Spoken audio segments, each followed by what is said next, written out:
Привет, друзья, с вами Лада. Сегодня будем пробовать кое-что интересное, а именно плести загибку из трубочек с леской. Оставайтесь со мной, не забудьте поставить лайк, если видео вам понравилось, и подписывайтесь на канал, нажимайте на колокольчик, тогда точно ничего не пропустите. И перед началом плетения загибки расскажу пару слов о подготовке трубочек. В них я заранее, как только накрутила, вставила леску. Леска того же диаметра, что и спица, на которую накручена трубочка.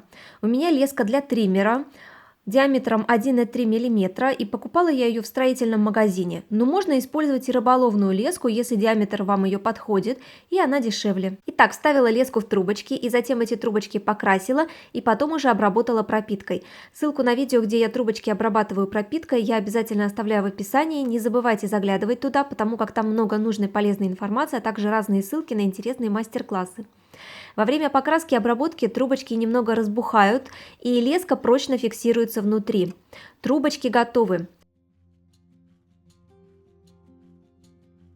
Теперь на самой корзине делаю так.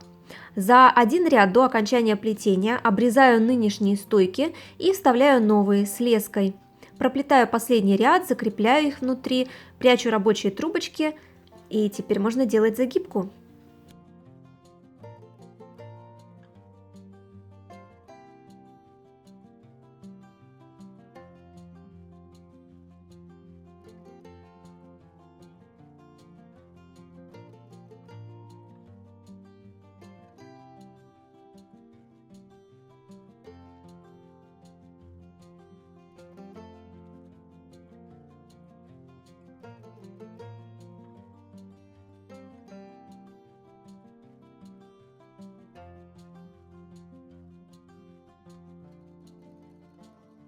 Здесь есть небольшой нюанс. Если вы увидели, то стойки к корзине у меня такого же цвета, что и сама корзина.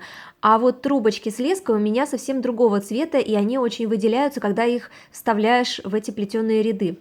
Поэтому желательно, чтобы и стойки у корзины, и сами трубочки с леской были одного цвета. Тогда вот эти вот вставки будут более незаметны.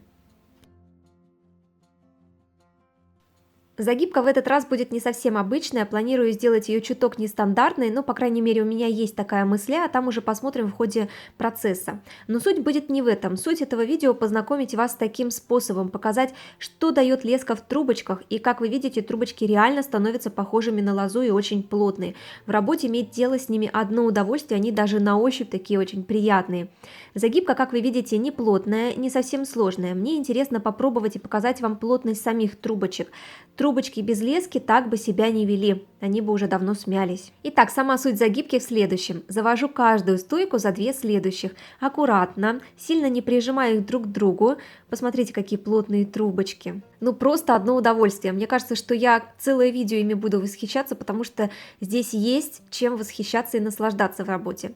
Аккуратно с ними обращаемся. Хорошо, когда эти трубочки еще и обработаны лаком или пропиткой, тогда они кажутся реально кожаными.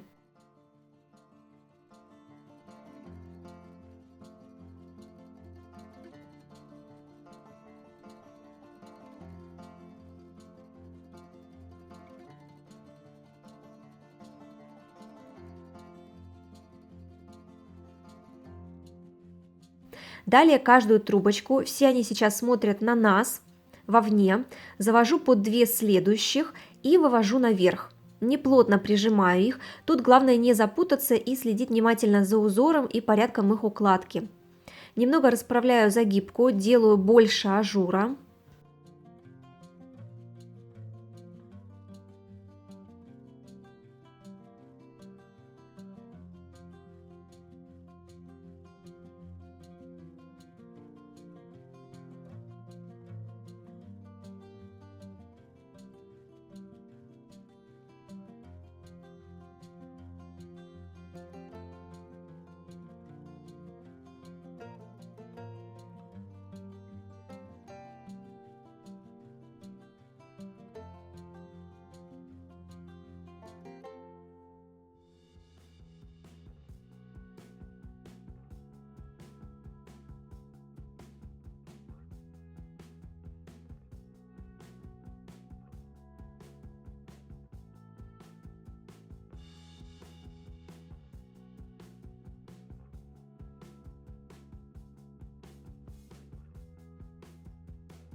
А теперь концы я прячу внутрь, и тут неважно в какое именно место, я делаю это за второй виток, и очень стараюсь это показать на видео, надеюсь, все понятно.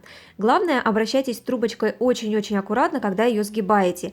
В моем случае я красила их колеровочным раствором, и могут образовываться небольшие трещинки, но их можно легко замаскировать, позже я вам покажу как.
Можно торчащие концы трубочек обрезать не полностью, а можно и полностью их спрятать.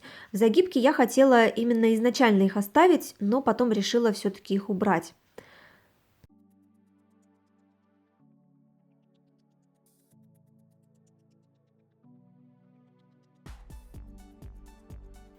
А вот теперь после всех манипуляций я маскирую трещинки. Их немного, но они все же есть. Беру тот же раствор, которым красила эти трубочки, и тонкой кисточкой замазываю эти места. Кстати, я никогда не выливаю раствор после покраски, потому как вот бывают такие моменты, когда он понадобится. Так что он у меня всегда под рукой. И вот такая загибка у нас получилась. Трубочки в работе вели себя, ну, идеально просто, не мялись, сложились ровно, без заломов. Советую попробовать обязательно этот способ. От себя могу еще добавить следующее, что загибки из таких трубочек более объемны, и идеально их делать на больших изделиях, не маленьких, но это лично мое мнение. Я просто в восторге от этих трубочек, от их плотности, от того, как они себя ведут в работе. К сожалению, здесь камера не передает всей красоты и насыщенности цвета этих трубочек и может самой загибки. Я обязательно в своем инстаграме выложу окончательные варианты корзинки и самой загибки, так что заглядывайте туда. Там, кстати, много всего интересного. Напишите, пробовали ли вы такой способ, и делитесь своими впечатлениями в комментариях. Также напишите ваши вопросы, на все с удовольствием отвечу. Желаю вам легкого плетения, вдохновения, и увидимся очень-очень скоро в следующих видео и трансляциях. Пока-пока!